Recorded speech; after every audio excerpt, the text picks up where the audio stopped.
नमस्कार दोस्तों, मैं महावीर कर्मा श्री वेदा एकेडमी पर आप सभी का स्वागत करता हूं। दोस्तों, आज हम बात करेंगे हिंदी के अगले पार्ट में शब्दों के बारे में।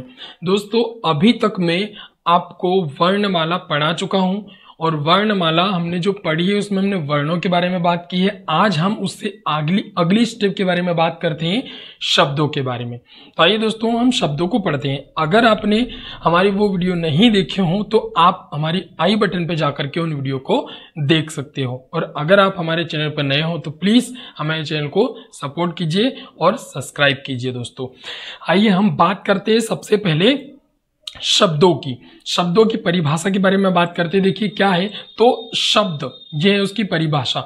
दो या दो से अधिक वर्णों के सार्थक मेल को शब्द कहते हैं। दोस्तों, यहाँ पर एक शब्द दिया है सार्थक। सार्थक का अर्थ क्या हुआ? तो सार्थक का अर्थ होता है अर्थ के साथ जिसका भी अर्थ निकले वो सार्थक कहलाएगा। जिसका अर्थ ना निकले, आगे हम बात करेंगे कौन से निरर्थक होते हैं, क्या होते हैं, उनके बारे में हम आगे बात करेंगे। तो सार्थक शब्द जिनका अर्थ निकलता है वो सार्थक शब्द कहलाते हैं। आगे बात करें उदाहरण के लिए, जैसे घर, कमल, राम, पुस्तक, मिठाई, इन सब का क्या हो रहा है दोस्तों? अर्थ निकल रहा है ना। घर का मतलब क्या है, जहां पर रहते हैं, इसका अर्थ निकल रहा है। कमल एक नाम है, पुष्प है, तो ये सारी चीजें आती है। दोस्तों, आगे हम बात करें दोस्तों अन्य शब्दों में, इसकी और कुछ डेफिनेशन समझे तो अन्य शब्दों में दोस्तों देखिए, अन्य शब्दों की अगर हम बात करते हैं तो वर्णों या ध्वनियों के मेल से बने स्वतंत्र एवं सार्थक वर्ण समूह या ध्वनि समूह को शब्द कहते हैं। इसमें क्या बोल रहा है कि वर्णों या ध्वनियों के मेल से बने, वर्णों और ध्वनियों के मेल से बने स्वतंत्र एवं सार्थक समूह या ध्वनि समूह को शब्द कहते हैं। इसको आप ध्यान रखिएगा। चलिए आगे हम बात करते हैं कि जो शब्द हम पढ़ रहे हैं तो इसको कितने भागों में बांटा गया है, कितने भागों में वर्गीकृत किया गया है शब्दों को, तो इनके बारे में हम बात करते हैं। देखिए दोस्तों, शब्दों को जो है वर्गीकरण के आधार पर टोटल 6 भागों में बांटा है। कितने भागों में? 6 भागों में बांटा गया है। तो अपन इन 6 भागों के बारे में थोड़ा देख लेते हैं, क्या है ये 6 भाग। तो देखिए दोस्तों, 6 भाग कौन कौन से हम आगे करते हैं। शब्दों का वर्गीकरण, ये है आपके सामने शब्दों का वर्गीकरण। दोस्तों, तो सबसे पहले आता है सामान्य रूप से शब्दों को 2 भागों में बांटा है। कितने भागों में बांटा है? 2 भागों में बांटा गया है सामान्य रूप से। कौन कौन से? तो एक है सार्थक, एक है निरर्थक। इन 2 भागों में शब्दों को बांटा गया है। अभी मैं आपको दोस्तों एक प्रारूप बता रहा हूं, मैं आपको एक ओवरव्यू बता रहा हूं, उसके बाद में हम सभी शब्दों को एक एक करके हम पूरा डिटेल में पढ़ेंगे। अभी हम पहले इसका प्रारूप देख लें, कितने भागों में वर्गीकृत किया गया है। तो सामान्य रूप से शब्दों को 2 भागों में बांटा है। कौन कौन से? सार्थक और निरर्थक। फिर अगली अगर हम बात करते हैं कि अगले भागों में कितने भागों में बांटा है, तो अगले भागों में अगर हम बात करते हैं तो शब्दों को जो है दोस्तों उत्पत्ति, स्रोत, इतिहास के आधार पर टोटल 5 भागों में बांटा है। कितने भागों में बांटा है? टोटल 5 भागों में बांट दिया है दोस्तों। कौन कौन से? तत्सम, तद्भव, देशज, विदेशज और शंकर। इन सब को दोस्तों हम डिटेल में आगे पढ़ने वाले हैं। दोस्तों, आगे बात करते हैं किस आधार पर बांटा गया है। तो देखिए दोस्तों, आगे हम बात करते हैं उत्पत्ति, रचना और बनावट के आधार पर। उत्पत्ति, रचना और बनावट के आधार पर शब्दों को 3 प्रकार से बांटा गया है। कौन कौन से? रूढ़, ये रूढ़ लिखा है दोस्तों, यहाँ पर गलत टाइप हुआ है, यहाँ पर आएगा रूढ़। ये रूढ़, यौगिक और योग रूढ़, इन 3 भागों में इसको बांटा गया है दोस्तों। कौन कौन से? रूढ़, यौगिक और योग रूढ़, 3 भागों में इसे बांटा गया है। ये रूढ़ लिखा हुआ है दोस्तों, यहाँ पर गलत टाइप हुआ है। चलिए दोस्तों आगे बात करते हैं। प्रयोग, रूप और मूल के आधार पर शब्दों को 2 प्रकार से बांटा है। कितने प्रकार से बांटा है? 2 प्रकार से। अगर आपको ऐसा लग रहा हो कि अभी आपको समझ में ना आ रहा हो तो कोई बात नहीं है, क्योंकि एक एक चीज को हम आगे डिस्क्राइब करेंगे, डिटेल में पढ़ेंगे तो आपको सारी चीजें अच्छे से समझ में आएगी। प्रयोग, रूप और मूल के आधार पर मुख्य रूप से 2 भागों में बांटा गया है दोस्तों। जैसे अगर हम बात करें कौन कौन से, तो विकारी शब्द और अविकारी शब्द, इन 2 भागों में बांटा है, विकारी शब्द और अविकारी शब्द में। अब बात करें शब्द शक्ति के आधार पर। शब्द शक्ति के आधार पर शब्दों को 3 भागों में बांटा है दोस्तों। कौन कौन से 3 भाग हैं? तो देखिए, वाचक, लक्षक यहाँ पर लिखा है, लक्षक, लक्षक के आधार पर, और ये व्यंजक, वाचक। दोस्तों शब्दों को 3 भागों में ये बांट दिया। अब अगली बात करते हैं, लास्ट हमारा छठा है, इसमें आता है कितने भागों में बांटा गया है, तो अर्थ के आधार पर शब्दों को 4 भागों में बांटा है। कितने भागों में? 4 भागों में। किस आधार पर बांटा है? अर्थ के आधार पर। कौन कौन से? एकार्थी शब्द, अनेकार्थी शब्द, समानार्थी शब्द और विपरीतार्थी शब्द, इन भागों में बांटा है दोस्तों। कौन कौन से भागों में? एकार्थी शब्द, अनेकार्थी शब्द, समानार्थी शब्द और विपरीतार्थी शब्द, इन भागों में इनको बांटा गया है दोस्तों।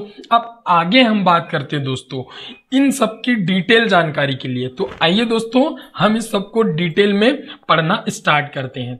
देखिए दोस्तों हम डिटेल में इसे पढ़ते हैं। सबसे पहला हमारा आता है सामान्य रूप से शब्दों के 2 प्रकार होते हैं। तो सामान्य रूप से शब्दों के 2 प्रकार कौन कौन से हैं उनके बारे में हम बात करते हैं। तो सामान्य रूप से सबसे पहला आता है सार्थक शब्द। वह शब्द जिसका अर्थ हो, सार्थक शब्द कहलाता है। और सार्थक का अर्थ मैं आपको बता चुका हूं। सार्थक मतलब जिसका अर्थ निकले, जैसे घर, मकान, राम, दुकान आदि चीजें। दूसरी बात करें निरर्थक शब्द की। देखिए दोस्तों सार्थक का विपरीत शब्द है निरर्थक, मतलब नाम से स्पष्ट हो रहा है जिसका अर्थ ना निकले दोस्तों। तो निरर्थक शब्द वह शब्द जिसका अर्थ स्पष्ट ना हो, निरर्थक शब्द कहलाता है। जैसे क क अ, क्या है इसका अर्थ? कुछ अर्थ नहीं है। मका, क्या है अर्थ? कुछ अर्थ नहीं है। कैल, क्या है अर्थ? कुछ अर्थ नहीं। तो ऐसे कुछ शब्द जिनका कुछ अर्थ ही ना निकले तो वो निरर्थक शब्द कहलाते हैं दोस्तों। आगे हम बात करें दोस्तों अगले पार्ट की, उत्पत्ति और स्रोत के आधार पर। उत्पत्ति और स्रोत के आधार पर कितने भागों में बांटा गया है। तो देखिए दोस्तों उत्पत्ति और स्रोत के आधार पर हमको कितने भागों में बांटा है। तो सबसे पहला है तत्सम, अपन पढ़ चुके किस भाग में? तत्सम। ठीक है दोस्तों तत्सम में बांटा है। तत्सम क्या है? तो तत्सम अर्थात तत्धन सम, ये इसका विच्छेद क्या है? इसका अर्थ क्या होता है? तो इसका अर्थ होता है उसके समान। ये है उसका अर्थ दोस्तों, उसके समान। अर्थात संस्कृत के शब्द जिन्हें हम ज्यों का त्यों प्रयोग में लाते हैं वो तत्सम शब्द कहलाते हैं। ऐसे शब्द संस्कृत के जिनको हम वैसा का वैसा हिंदी में लिख देते हैं या उनका वर्ण, उनका हम अक्षर के रूप में ध्वनि निकालते हैं, उनको हम पढ़ते हैं, वो शब्द क्या कहलाते हैं? तत्सम शब्द कहलाते हैं। जैसे हमने लिखा अग्नि, जैसे रति या रात्रि, क्षेत्र, जैसे वायु, जैसे ग्राम, जैसे कार्य, जैसे उच्च। तो ये सारी चीजें क्या है दोस्तों? ये संस्कृत के शब्द हैं जिन्हें हमने हिंदी में उपयोग किया है। आगे बात करें हम दोस्तों तद्भव। तद्भव क्या होता है? तो ये रहा आपके सामने तद्भव दोस्तों। क्या है तद्भव?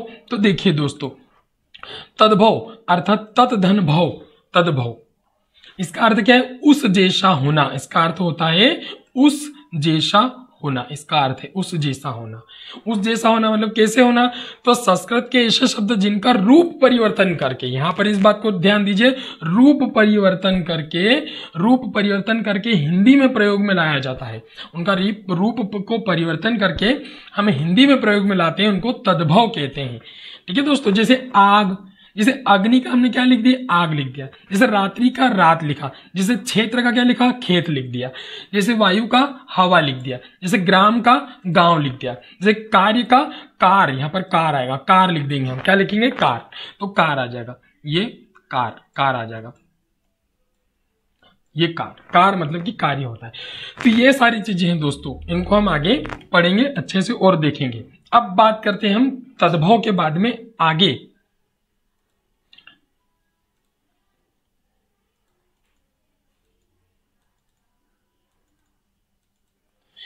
देखिए दोस्तों ये है हमारे देशज शब्द। देशज शब्द के बारे में हम बात करें तो देशज शब्द क्या होते हैं? नाम से स्पष्ट हो रहे हैं। देशज मतलब किसी देश की, देशज शब्द देसी शब्द, जैसे वह शब्द जो एक क्षेत्र विशेष में बोले जाते हैं। कहाँ बोले जाते हैं दोस्तों? किसी एक क्षेत्र विशेष में बोले जाते हैं और लेखन के माध्यम से हिंदी भाषा में शामिल कर लिया गया हो, देशज शब्द कहलाते हैं। जैसे की बात करें, जैसे कटोरा, लोटा, है ना, लोटा, पगड़ी, पेट, ढोला, गड़बड़, ऐसी चीजें। तो ये चीजें क्या हैं दोस्तों? ये चीजें देसी शब्द हैं जिनको हमने हिंदी में उपयोग कर लिया है। तो ये हमारे देशज शब्द कहलाते हैं।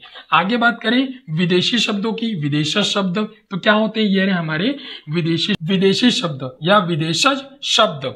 देखिए दोस्तों, वे शब्द, यहाँ पर बात करते हैं वे शब्द जो किसी विदेशी भाषा से हिंदी भाषा में शामिल कर लिए गए हों, वो विदेशी शब्द कहलाते हैं। जैसे डॉक्टर है ना दोस्तों, अंग्रेजी का शब्द डॉक्टर। कॉलेज अंग्रेजी का शब्द है आराम, है ना दोस्तों। हिंदी किसी दूसरी भाषाओं के शब्द भी इसमें लिए गए हैं दोस्तों, जैसे आखिर, उम्र, कर्ज, दिमाग, शादी, जिंदगी, ऐसे शब्द। उर्दू, फारसी, बहुत सारी भाषाओं से इसमें हमने हिंदी में शब्दों को ले लिया है। तो ये शब्द हमारे विदेशी शब्द कहलाते हैं, इनको भी हमने हिंदी भाषा में स्थान दिया है। आगे बात करें संकर शब्द, संकर क्या कहलाते हैं। देखिए दोस्तों, संकर शब्द क्या है, तो ये है आपके सामने संकर शब्द। जब दो भिन्न भिन्न भाषाओं के मेल से बना एक नया शब्द, दो भिन्न भाषाओं के मेल से बना नया शब्द संकर शब्द कहलाता है। जैसे वर्षगांठ, हमने जैसे बात की वर्षगांठ की, वर्षगांठ। तो दो शब्द कौन कौन से, एक वर्ष और एक गांठ, दोनों का अर्थ निकल रहा है दोस्तों। और एक बात और दोस्तों, कैसे शब्द लेना है, सार्थक शब्द लेना है। उन सार्थक शब्दों के मेल से जो शब्द बनाना, वो संकर शब्द होता है। जैसे वर्ष का अर्थ निकल रहा है, हाँ वर्ष, साल, ईयर, है ना। गांठ का अर्थ निकल रहा है बांधना, गांठ, बंधन, तो वर्ष गांठ। समझ में दोस्तों। जैसे जांच करता, तो जांच मतलब रिसर्च करना, जांच करना, और करता, करता मतलब करने वाला। जैसे जेल खाना, तो जेल और खाना। जैसे टिकट घर, तो टिकट और घर। तो ये होते हैं दोस्तों हमारे 5 प्रकार के शब्द, जिनको हमने अभी आगे पढ़ा है। इससे आगे दोस्तों जो भी है हम अगले पार्ट में पढ़ने वाले हैं। आगे जो भी पढ़ेंगे हम अगले पार्ट में पढ़ेंगे। और दोस्तों आपने अगर हमारे चैनल को सब्सक्राइब नहीं किया हो तो प्लीज़ इसे सब्सक्राइब कर लीजिए, क्योंकि सब्सक्राइब करने के बाद आपको हमारी सारी चीज़ें जो है नोटिफिकेशन के द्वारा मिलती रहेगी दोस्तों। ठीक है, बहुत बहुत धन्यवाद दोस्तों आप सभी का।